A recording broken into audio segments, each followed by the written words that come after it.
Hey guys, welcome to the Massive Iron Channel. I'm Steve Shaw, editorial director at tigerfitness.com and Muscle and Brawn Nutrition CEO. Thursday morning in my office, I got a question from Shane off Instagram. I'm going to answer that in just a second. It has to do with resetting a lift on linear progression.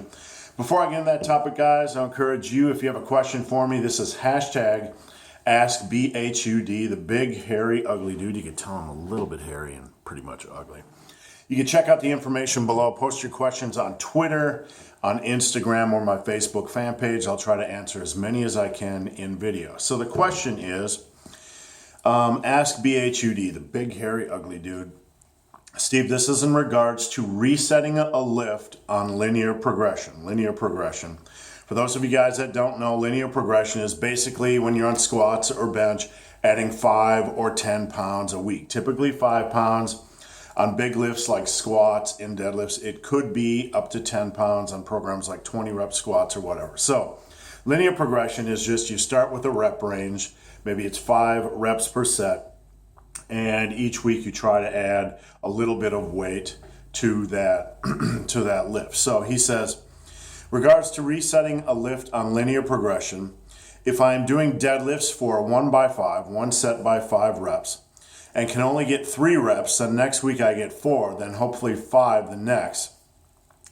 If I keep failing to reach the rep range or stall, what kind of reset would you prescribe? I don't recommend a reset at this point on linear progression. Here's why. When you get to the point, linear progression has a limited, let me find the right way to say this. It can only be run for a limited amount of time. When you hit that wall on linear progression where you can't even hit your minimum reps. So say you're doing 5 reps and you're adding 5 pounds a week, 5 reps on a set. When you get to the point where you stall, when you can't hit the minimum number of reps, you are in trouble on linear progression and you need to jump ship on linear progression. You could reset and drop the weight 10% and try to work up, but the same thing is going to happen because you have built an appreciable amount of strength and linear progression has run its course. It's no longer a useful tool. What you need at this point is to focus on trying to progress on reps. And this is what I prescribe in my book, Massive Iron, is focusing on making every set count. And let me clarify. Instead of trying to focus on linear progression, you need to focus at this point on auto-regulated progression. If you're doing 405 on deadlifts for 4 reps, next week try to get 5 reps. You might only be able to add a rep every 2 to 3 weeks. That's okay. This is going to, at an intermediate lifting level, this is going to allow you to add a substantial amount of weight to your lift as an intermediate. This could be 40, 50, 60 pounds a year. That might not seem like a lot to beginners, but that is a good rate of progression for an intermediate lifter. Intermediate lifting years are the mucking years. So instead of trying to focus on linear progression, which has a limited run, which just doesn't last for an extended period of time, when you stall on linear progression, you need to focus on trying to improve on reps. So if you did 405 on deadlifts for 4 reps, try to get to 5 reps.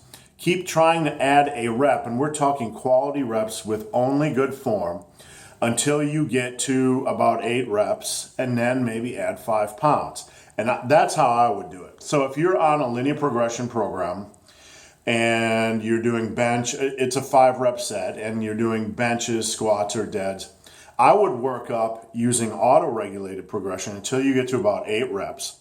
Because this won't be super heavy in a relative sense. It'll be less than 90% of your 1 rep max, obviously.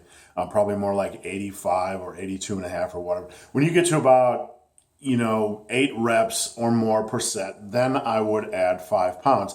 This might bump you back down to 6 reps per set, but then you can creep back up, or 5 reps per set, or maybe even 4, but you can creep back up from 4 to 5, 5 to 6, 6 to 7, whatever. Linear progression, again, I repeat, once you hit a stall or a plateau, is done. The usefulness of linear progression is pretty much over.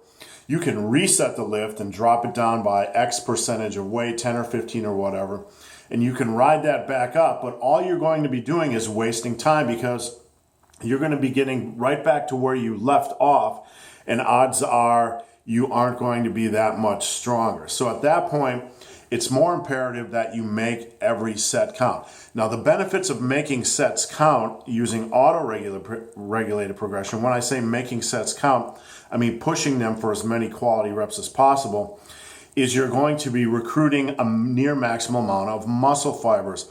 This is going to be more advantageous compared to linear progression where you're just doing 5 rep sets or whatever and stopping. You're not pushing those sets to the limit. So on auto-regulated progression, you're going to naturally progress in strength. You're going to be listening to your body, performing only quality reps with quality form. You are going to be continuing progression, so there's no need to reset a random percentage, back off and waste a month or 2 months creeping back up. So that's another benefit. And you're going to be recruiting a maximal amount of muscle fibers. This will help with the hypertrophy or muscle building process, and that will help build future strength. So that is what you should be doing when you stall on linear progression. Hope this video has been of some help. If you guys have any questions or comments, drop them below or hit up the hashtag AskBHUD.